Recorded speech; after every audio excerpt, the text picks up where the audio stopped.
আসসালামু আলাইকুম এভরিওয়ান, আমি ইরফান আপনাদের মাঝে আসছি Oppo লাভার্সদের জন্য Oppo কালেকশন নিয়ে। ঠিক আছে, এখানে Oppo কার্ভ ডিসপ্লে যাদের বাজেট হচ্ছে 20,000 থেকে 30,000-এর ভিতরে, 25,000-এর ভিতরে, তাদের জন্য কিছু Oppo কালেকশন নিয়ে আসছি। ঠিক আছে, দেখেন Oppo Reno 5 Pro, Oppo Reno 5 Pro colour quantity সব কিছু কিন্তু অ্যাভেলেবল আছে। দেখেন এগুলো কিন্তু সব ঠিক আছে। এই যেগুলো সব নিলাম না, Oppo কয়েকটা হাতে নিলাম, একদম দেখেন ফ্রেশ কন্ডিশন, একটাও চার্জিং পোর্টে কোনো কিছু নাই, স্ক্র্যাচ নাই। ঠিক আছে, আপনার 8 GB RAM, 128 GB phone memory, 12 GB RAM, 256 GB phone memory, Oppo Reno 5 Pro price থাকবে আজকে মাত্র হাতের নাগালের ভিতরে। ঠিক আছে, প্রাইস থাকবে যেটা 8 জিবি 128 জিবি, এটা ধামাকা প্রাইস 128 প্রাইস থাকবে মাত্র 22,000 টাকা, মাত্র 22,000 টাকা। আর যেটা আপনার 12 জিবি 256 জিবি Reno 5 Pro, এটার প্রাইস এর কিন্তু 5G ডিভাইস ভাই, curve display, in display fingerprint, ঠিক আছে, ডিসপ্লে।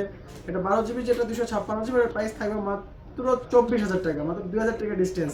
যারা আমাদের পেজ ফলো করে আসবে তাদের জন্য আরো 500 করে ডিসকাউন্ট থাকবে ইনশাআল্লাহ। কিন্তু অবশ্যই এসে দেখাতে হবে যে আমাদের পেজটা ফলো দিয়ে রাখছেন। এরপরে হচ্ছে 5 Pro Plus, মানে এটার বড় ভাই যারা নিতে যাচ্ছেন তারা নিতে পারেন। ওটা হচ্ছে 12 জিবি র্যাম, 256 জিবি রোম, এটা একটু দেখতে অন্যরকম। ঠিক আছে, এটা হচ্ছে 5 Pro, এটা হচ্ছে 5 Pro Plus, দেখতে প্রায় সেম সেমই কিন্তু অনেক কম বেশি আছে।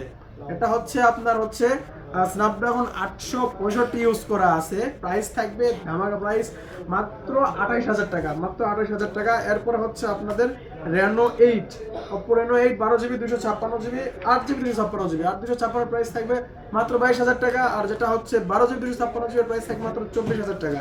ঠিক আছে, এরপরে হচ্ছে আরেকটা Reno 85G 8 GB 128 GB, price থাকবে মাত্র 23,500 টাকা, কার্ভ ডিসপ্লে কিন্তু। ঠিক আছে, আরেকটা হচ্ছে যে দেখেন দেখাই Oppo Reno 11, Reno 11 8 GB 256 GB, price থাকবে মাত্র 28,000 টাকা। Reno 11 Pro 12 GB 256 GB, price থাকবে মাত্র 34,000 টাকা। তো ভিডিওটি কেমন হয়েছে অবশ্যই কমেন্টে জানাবেন, পেজে ফলো দিয়ে আমার সাথে থাকবেন। ভালো থাকবেন, আসসালামু আলাইকুম, আল্লাহ হাফেজ।